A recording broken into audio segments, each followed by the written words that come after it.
Let's rewind to the early 20th century. Skyscrapers were rising like mushrooms after rain. Steel, concrete, ambition everywhere. And at the center of it all was a machine expected to redefine how humans lived vertically, to the elevator. Sounds grand. Right, there was just one tiny problem. It moved like a turtle. People stepped in. The doors shut. And then they just stood there like waiting at a red light in the middle of a desert. 30 seconds felt unbearable. Complaints flooded in. Make it faster, I'm in a hurry. How long is this metal box going to trap me? If you were an engineer back then, what would you think? Upgrade the motor. Increase power. Install stronger cables. But hold on, every speed increase sent costs skyrocketing.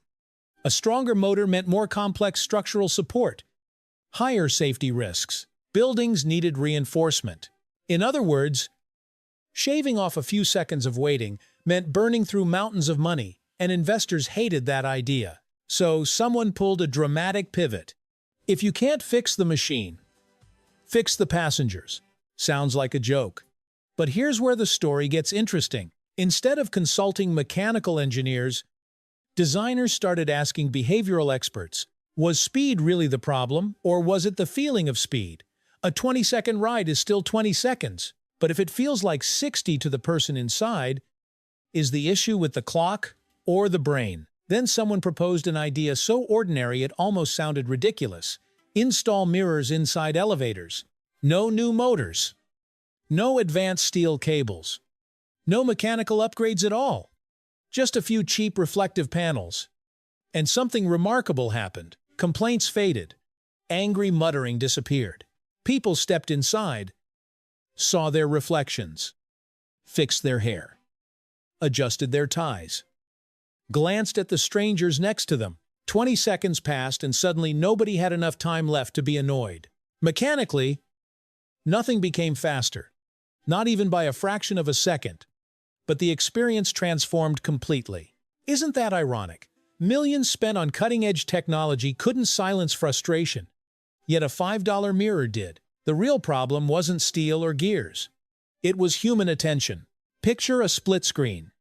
On the left, complex blueprints of pulleys, gears, and alternating current motors expensive just to look at. On the right, a simple mirror with a thin metal frame reflecting your face.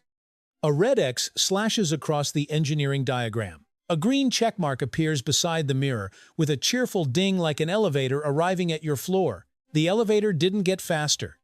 People just felt less miserable. And that was the real victory. Here's the fascinating part. Our brains are extremely sensitive to purposeless waiting. When there's nothing to do, each second stretches. Psychologists call it subjective time. 30 busy seconds can feel shorter than 15 empty ones. The mirror gives you a task, a tiny one but enough to fill the void. And when you look into a mirror, you're not just looking. You're analyzing, evaluating, adjusting. Your sense of self activates. The brain's facial recognition system kicks in as if scanning something important. You stay busy without realizing you're busy. And just like that, the elevator industry was saved by a brilliant psychological trick. But the story doesn't end there. A temporary fix slowly became a global design standard. From New York to Tokyo, you're almost guaranteed to see mirrors inside elevators. At first, they were a band-aid covering engineering limitations. Later, they evolved into symbols of elegance, LED lighting, polished steel frames, endless reflection effects. What started as a workaround turned into a design norm. And the funniest part, we don't feel tricked at all. In fact, we appreciate it. Having a mirror to check yourself is convenient. True, very convenient. But that convenience was born from something else, our impatience. Humans hate feeling out of control.